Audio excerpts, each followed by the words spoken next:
Ghana is a country in Africa that has the reputation of being a well-developed country and of being one of the leading economic regions of West Africa. However, not even there do all kids go to school. Not even there, parents are convinced that education is beneficial and necessary. Kids who do attend school end their educational path after primary studies. Building an economy without a proper educational system is a dead-end street. How does an African country like Ghana fulfill its ambitions? We asked a man with experience, an expert who knows the hardships of African education, a man who does not beat around the bush. But unfortunately, you see behind me a number of the kids, and all of them are not in school. This is going to be very sad. Shadrack Donkor is the founder of the Future Stars School, a former refugee camp for Liberians that turned into a simple school in the inner-city slum of Buduburam. We also asked people on the streets, the Ghanaians, the people whom we encountered in the impoverished inner-city slums, where we stayed during the making of this documentary. How important is education? How do they look after themselves with often restricted reading and writing abilities? How do they envision their futures? And, most importantly, how do they envision the future of their children? My name is Shadrack Donkor, and I'm the founder and director of Future Stars International, which is an organization that takes care of children that come from extreme poor background. So what we basically do is we have a school that we educate children that can afford the expenses of school. Not every parent are able to afford the expenses of school. What happens is that we have only one functional government school in this community, and government schools are free. The government actually builds free community schools, but because it lacks funding and a lot of support, most of the government schools are overpopulated. As I speak to you now, we have about 120 children in a class.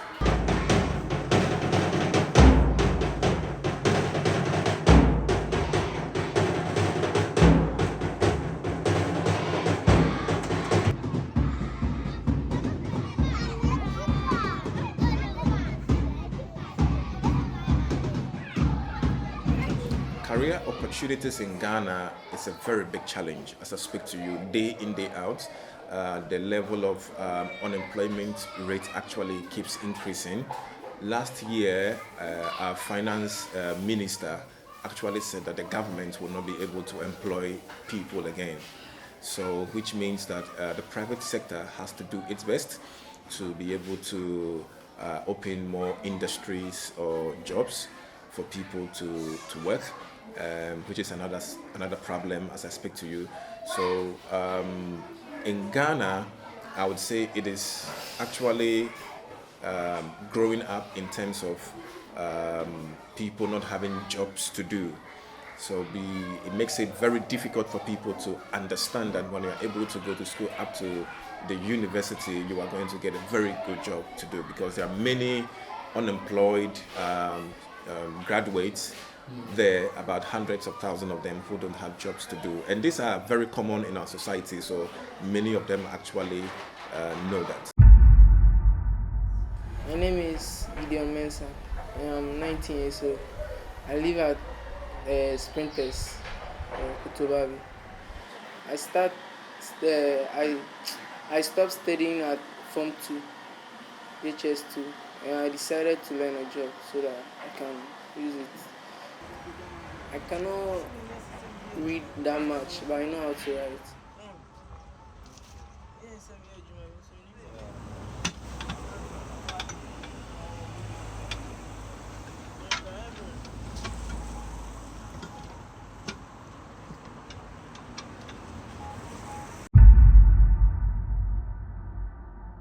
Maybe yes, by Monsieur at the palm. And so, if you remember, I never pensed Betty has me be deep palm. Me shall woman. It's no say, me did. Into me, and hammy. And hammy that cried.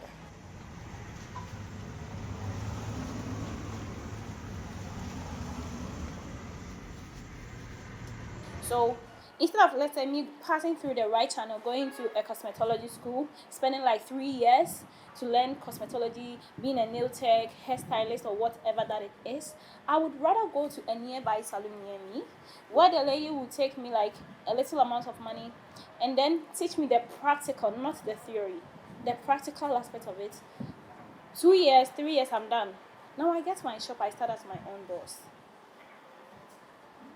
You get it? So that is how come you see people not like going so much into education, unlike learning a trade or something like that. We are doing our best to change that narrative. Actually, it's a very big problem, trying to wipe out that kind of mindset from people. The reason is that the ones that have been to school, they have seen that they haven't been able to have like a very good job in the society. So it establishes in their mind that when you go to school, you are going to be like them. So for example, we have children who are out of high school and they are still struggling to be able to make, life. And the reason is that university education is very expensive in Ghana, let me say, and Africa as a whole. So many families are unable to get their children up to the university level. So when some of them get to high school, they try to put them into some trade, to learn to trade, or they just try to get them some job to do. Many of the people that live in this community are into farming and trading.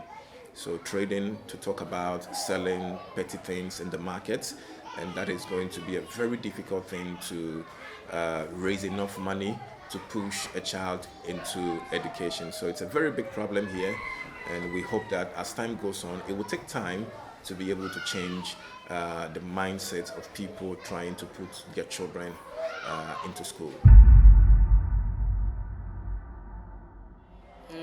When I was young, I was attending school when my parents, my mom, my dad, have lived, when nobody to push me in the school that I've been going.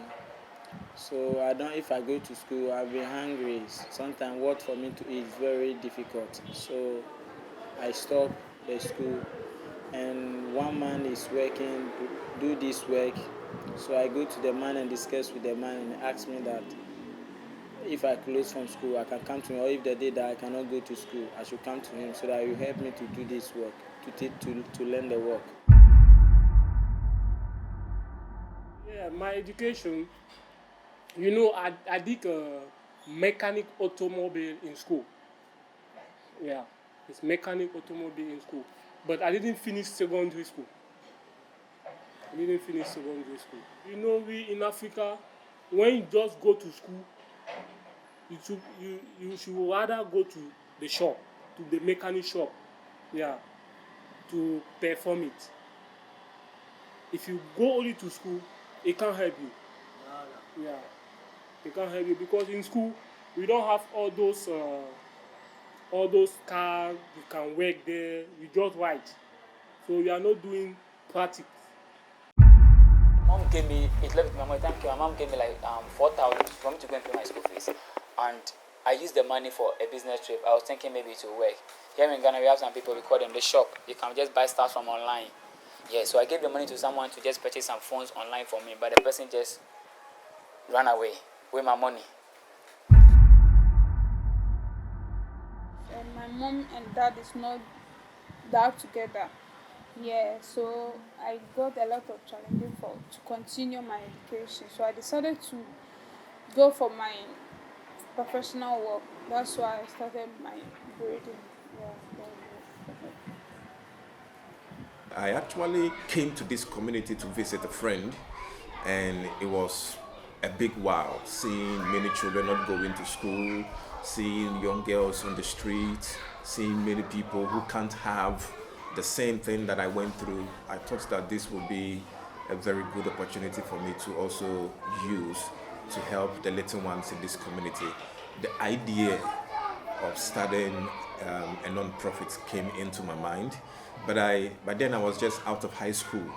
That was in 2009. So I sat down, calculated the expenses of it, and I realized that it was too expensive. So what I did was I started a school under a tree in this community. And in fact, I was the first person to start a school under a tree. So many people were very inspired about the story, starting a school under a tree, teaching children who don't have the means to go to school and are on the street. So I did that for about a year until 2010. And then I caught the attention of many local people who also wanted to volunteer their services. Education is very important. It's very, very much important. So now, like, the work that maybe they will be doing, everything, like, involves calculations and everything. So will you say that because you didn't go to school, when someone comes to buy something, you can't calculate to know the expenses and all that? It solely depends on our daily basic life. So you still have to learn and know how to read and write. The school that my son is attending is very expensive, so we don't have money to pay the fees again. So I asked my son to come and join me to some time, to some years, so that we can work, fix the bikes, so that we can keep money, so that he can go back to the school.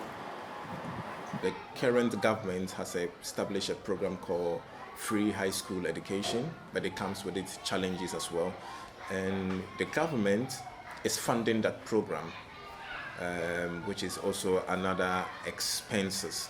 So children who get to enjoy that program are children that have passed from primary education, let's say primary to junior high, that is what we call it, grade 7, 8, and 9.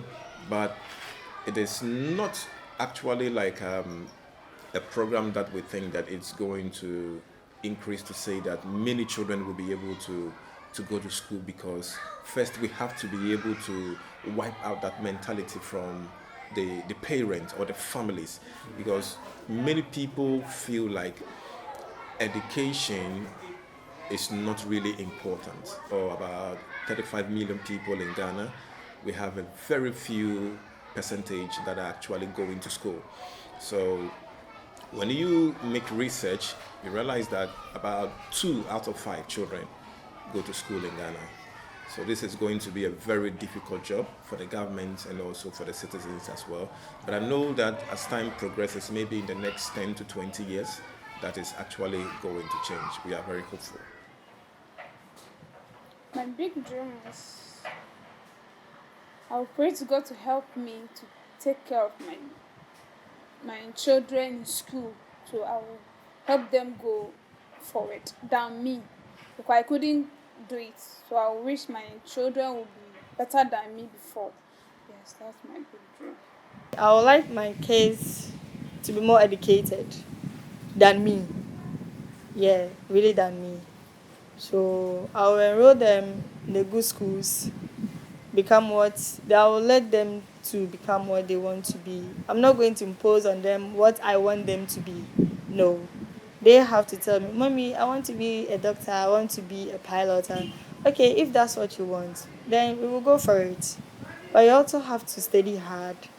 If anything, I can assist you. So Me both I understand. Me meant me no. Mo blufu for nya madom. Na me man me yen family.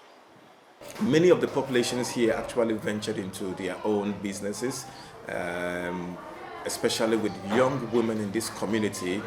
Most of them actually entered into prostitution to be able to take care of themselves.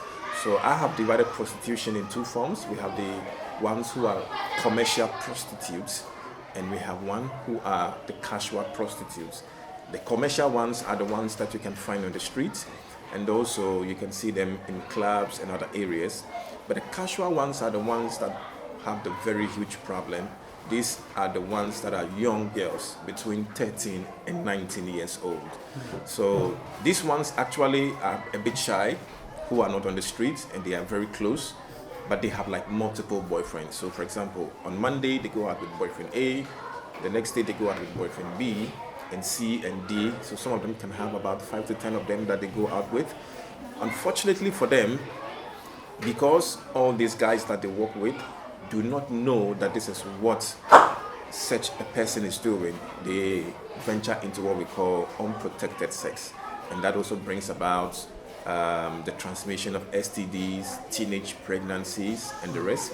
Me watch me mama say ɛyɛ den sɛ wo nipa baako fo wɔhwɛ mmɔfra but abere ne abere nyinaa mu no wɔasɛm dɛ Nyankopɔn na di nokware nyame bɛyɛ wo boafo ɛnkora na atam sa adidie mu mpo no sɛ nyame ama abrabɔ no mu a ɛyɛ na ɛyɛ den na ɛso ne minim sɛ ameka hyɛ makɔfo mmaa obi o ahohiahia mu ne mɛfa mu nso fa mu sɛ ma wani mmere mamfa me masɛm nto wabrabɔ so fa wo nsa yɛ adwumaden ɛma wo honam nyɛ wo de time we wɔ sɛ mede da mmere kakra bi a obɛnya bia no fa sɔre waka sɛ wode bɛyɛ